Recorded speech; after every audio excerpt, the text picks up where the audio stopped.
श्री गणेशाय नमः। जय श्री सीताराम। आइए जानते हैं श्री रामचरितमानस सिर्फ हिंदी में।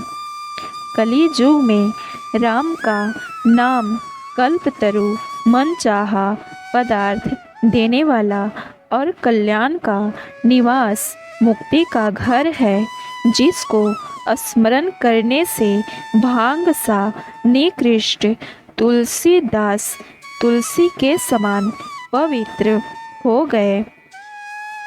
केवल कली युग ही बात नहीं है, चारों युगों में, तीनों कालों में और तीनों लोकों में नाम को जप कर जीव शोक रहित हुए हैं। वेद, पुराण और संतों का मत यही है कि समस्त पुण्यों का फल श्री राम जी में या राम नाम में प्रेम होना है। पहले सत्य युग में ध्यान से, दूसरे त्रेता युग में यज्ञ से और द्वापर युग में पूजन से भगवान प्रसन्न होते हैं। परंतु कली युग केवल पापों की जड़ और मलिन है। इसमें मनुष्यों का मन पाप रूपी समुद्र में मछली बना हुआ है, अर्थात पाप से कभी अलग होना ही नहीं चाहता। इससे ध्यान, यज्ञ और पूजन नहीं बन सकते। ऐसे कराल कली युग के काल में तो नाम ही कल्प वृक्ष है, जो स्मरण करते ही संसार के सब जंजालों को नाश कर देने वाला है। कली युग में यह राम नाम मनोवांछित फल देने वाला है, परलोक का परम हितैषी और इस लोक का माता पिता है। अर्थात परलोक में भगवान का परम धाम देता है और इस लोक में माता पिता के समान सब प्रकार से पालन और रक्षण करता है। कली युग में न कर्म है, न भक्ति और न ज्ञान ही है। राम नाम ही एक आधार है। कपट की खान कली युग रूपी काल नेमी के मारने के लिए राम नाम ही बुद्धिमान और समर्थ हनुमान जी हैं। राम नाम श्री नृसिंह भगवान हैं। कली युग हिरण्यकश्यपु और जप करने वाले जन प्रहलाद के समान हैं। यह राम नाम देवताओं के शत्रु कली युग रूपी दैत्य को मारकर जप करने वालों की रक्षा करेगा। अच्छे भाव प्रेम से, बुरे भाव बैर से, क्रोध से या आलस्य से किसी तरह से भी नाम जपने से दसों दिशाओं में कल्याण होता है। उसी परम कल्याणकारी राम नाम का स्मरण करके और श्री रघुनाथ जी को मस्तक नवाकर मैं राम जी के गुणों का वर्णन करता हूँ। वे श्री राम जी मेरी बिगड़ी सब तरह से सुधार लेंगे, जिनकी कृपा करने से नहीं अघाती। राम से उत्तम स्वामी और मुझ सरीखा बुरा सेवक, इतने पर भी उन दया निधि ने अपनी ओर देखकर मेरा पालन किया है। लोक और वेद में भी अच्छे स्वामी की यह रीति प्रसिद्ध है कि वह विनय सुनते ही प्रेम को पहचान लेता है। अमीर गरीब, गांव नगर निवासी, पंडित मूर्ख, बदनाम यशस्वी, सुकवि कुकवि, सभी नर नारी अपनी अपनी बुद्धि के अनुसार राजा की सराहना करते हैं और साधु, बुद्धिमान, सुशील, ईश्वर के अंश से उत्पन्न कृपालु राजा सबकी सुनकर और उनकी वाणी, भक्ति, विनय और चाल को पहचान कर सुंदर मीठी वाणी से सबका यथा योग्य सम्मान करते हैं। यह स्वभाव तो संसारी राजाओं का है।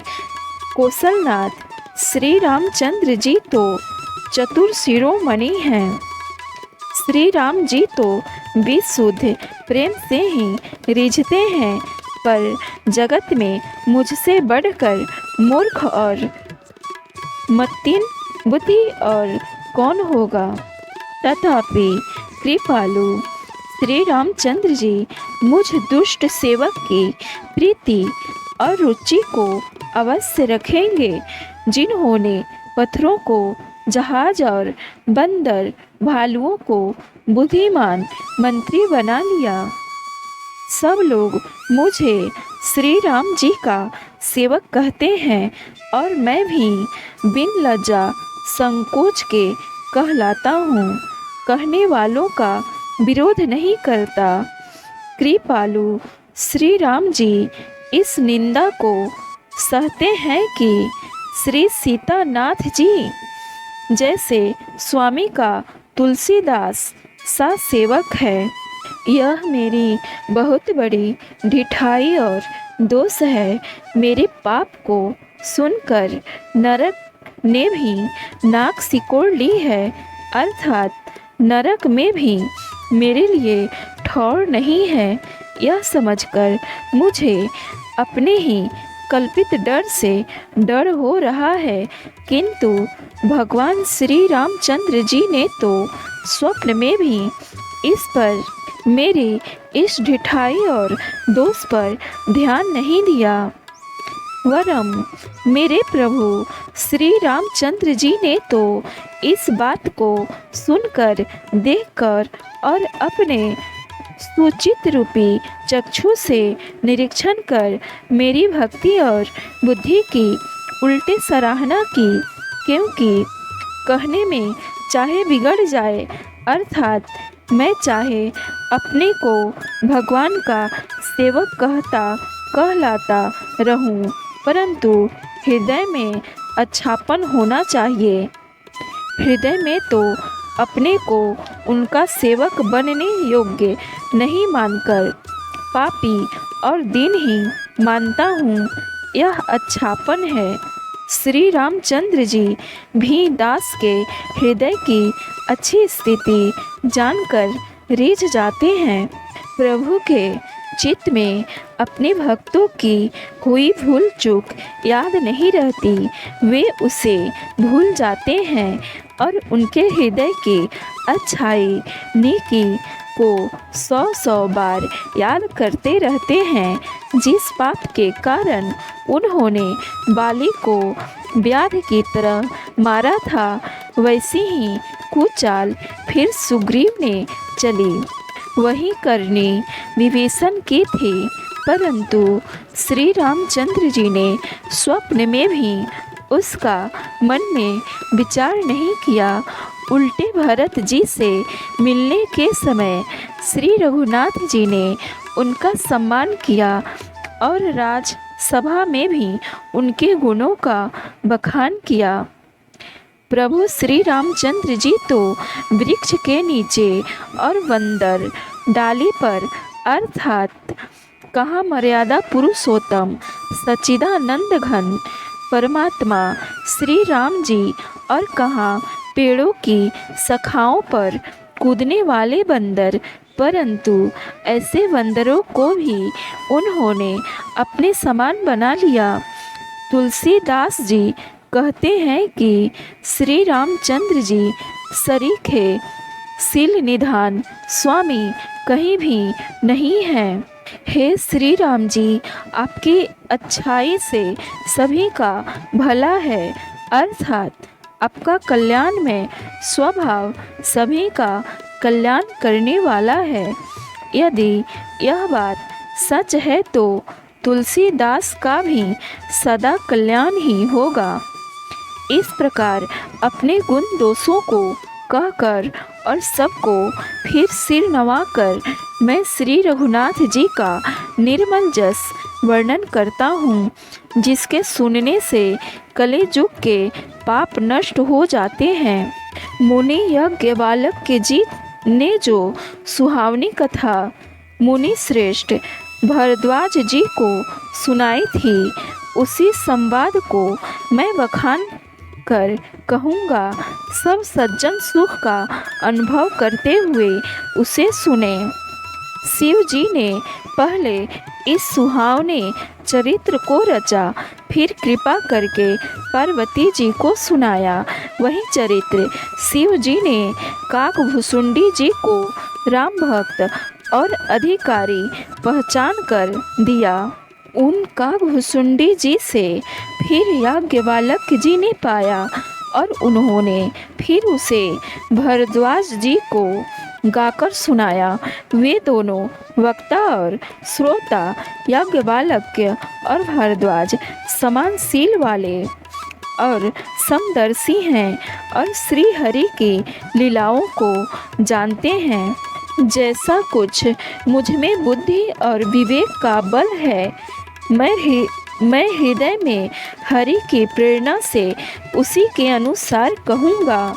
मैं अपने संदेह, अज्ञान और भ्रम को हरने वाली कथा रचता हूँ, जो संसार रूपी नदी के पार करने के लिए नाव है।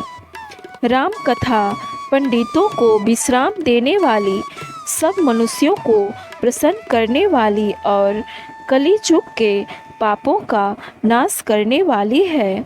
राम कथा कलिजुग रूपी सांप के लिए मोरनी है और विवेक रूपी अग्नि के प्रकट करने के लिए अग्नि मंथन की जाने वाली लकड़ी है। अर्थात इस कथा से ज्ञान की प्राप्ति होती है। राम कथा कलिजुग में सब मनोरथों को पूर्ण करने वाली कामधेनु गौ है और सज्जनों के लिए सुंदर संजीवनी जड़ी है। पृथ्वी पर यही अमृत की नदी है। जन्म मरण रूपी भय का नाश करने वाली और भ्रम रूपी मेढकों को खाने के लिए सर्पिणी है। यह राम कथा असुरों की सेना के समान नरकों का नाश करने वाली और साधु रूप देवताओं के कुल का हित करने वाली पार्वती दुर्गा है। यह संत समाज रूपी क्षीर समुद्र के लिए लक्ष्मी जी के समान है और संपूर्ण विश्व का भार उठाने में अचल पृथ्वी के समान है। जमदूतों के मुख पर कालिख लगाने के लिए यह जगत में जमुना जी के समान है और जीवों को मुक्ति देने के लिए मानो काशी ही है। यह श्री राम जी को पवित्र तुलसी के समान प्रिय है और तुलसीदास के लिए तुलसी दास जी की माता के समान हृदय से हित करने वाली है। यह राम कथा शिव जी को नर्मदा जी के समान प्यारी है। यह सब सिद्धियों की तथा सुख संपत्ति की राशि है।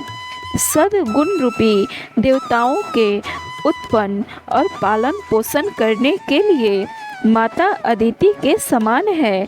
श्री रघुनाथ जी की भक्ति और प्रेम की परम सीमा है। तुलसीदास जी कहते हैं कि राम कथा मंदाकिनी नदी है, सुंदर निर्मल चित्रकूट है और सुंदर स्नेही वन है, जिसमें श्री सीताराम जी विहार करते हैं। श्री रामचंद्र जी का चरित्र सुंदर चिंतामणि है और संतों की बुद्धि रूपी स्त्री का सुंदर श्रृंगार है। श्री रामचंद्र जी के गुण समूह जगत का कल्याण करने वाले और मुक्ति, धन, धर्म और परम धाम के देने वाले हैं। ज्ञान, वैराग्य और योग के लिए सद्गुरु हैं और संसार रूपी भयंकर रोग का नाश करने के लिए देवताओं के वैद्य अश्विनी कुमार के समान हैं। ये श्री सीताराम जी के प्रेम के उत्पन्न करने के लिए माता पिता हैं और संपूर्ण व्रत धर्म और नियमों के बीज हैं। पाप, संताप और शोक का नाश करने वाले तथा इस लोक और परलोक के प्रिय पालन करने वाले हैं। विचार ज्ञान रूपी राजा के सूरवीर मंत्री और लोभ रूपी अपार समुद्र के सोखने के लिए अगस्त्य मुनि हैं। भक्तों के मन रूपी वन में बसने वाले काम, क्रोध और कलिजुग के पाप रूपी हाथियों के मारने के लिए सिंह के बच्चे हैं। शिव जी के पूज्य और प्रियतम अतिथि हैं और दरिद्रता रूपी दावा नल के बुझाने के लिए कामना पूर्ण करने वाले मेघ हैं। विषय रूपी सांप का जहर उतारने के लिए मंत्र और महामणि हैं। ये ललाट पर लिखे हुए कठिनता से मिटने वाले बुरे लेखों मंत्र प्रारब्ध को मिटा देने वाले हैं। अज्ञान रूपी अंधकार के हरण करने के लिए सूर्य किरणों के समान और सेवक रूपी धान के पालन करने में मेघ के समान हैं। मनोवांछित वस्तु देने में श्रेष्ठ कल्प वृक्ष के समान हैं और सेवा करने में हरिहर के समान सुलभ और सुख देने वाले हैं। सुकवि रूपी शरद ऋतु के मन रूपी आकाश को सुशोभित करने के लिए तारागण के समान और श्री राम जी के भक्तों के तो जीवन धन ही हैं। संपूर्ण पुण्यों के फल महान भोगों के समान हैं। जगत का छल रहित अर्थात हित करने में साधु संतों के समान हैं। सेवकों के मन रूपी मान सरोवर के लिए हंस के समान और पवित्र करने में गंगा जी की तरंगमालाओं के समान हैं। श्री राम जी के गुणों के समूह कुमार्ग, कुतर्क, कुचाल और कलिजुग के कपट, दंभ और पाखंडों के जलाने के लिए वैसे ही है जैसे ईंधन के लिए प्रचंड अग्नि। रामचरित्र पूर्णिमा के चंद्रमा की किरणों के समान सभी को सुख देने वाले हैं, परंतु सज्जन रूपी कुमुदिनी और चकोर के चित्त के लिए तो विशेष हितकारी और महान लाभदायक हैं। जिस प्रकार श्री पार्वती जी ने श्री शिव जी से प्रश्न किया और जिस प्रकार से श्री शिव जी ने विस्तार से उसका उत्तर कहा, वह सब प्रकार मैं विचित्र कथा की रचना करके गाकर कहूँगा। जिसने यह कथा पहले न सुनी हो वह इसे सुनकर आश्चर्य न करे। जो ज्ञानी इस विचित्र कथा को सुनते हैं वे यह जानकर आश्चर्य नहीं करते कि संसार में राम कथा की कोई सीमा नहीं है। राम कथा अनंत है। उनके मन में ऐसा विश्वास रहता है नाना प्रकार से श्री रामचंद्र जी के अवतार हुए हैं और 100 करोड़ तथा अपार रामायण हैं। कल्प भेद के अनुसार श्री हरि के सुंदर चरित्रों को मुनीश्वरों ने अनेकों प्रकार से गाया है। हृदय में ऐसा विचार कर संदेह न कीजिए और आदर सहित प्रेम से इस कथा को सुनिए। श्री रामचंद्र जी अनंत हैं, उनके गुण भी अनंत हैं और उनकी कथाओं का विस्तार भी असीम है। अतएव जिनके विचार निर्मल हैं वे इस कथा को सुनकर आश्चर्य नहीं मानेंगे। इस प्रकार सब संदेहों को दूर करके और श्री गुरु जी के चरण कमलों की रज को सिर पर धारण करके मैं पुनः हाथ जोड़कर सबकी विनती करता हूँ, जिससे कथा की रचना में कोई दोष स्पर्श न करने पावे।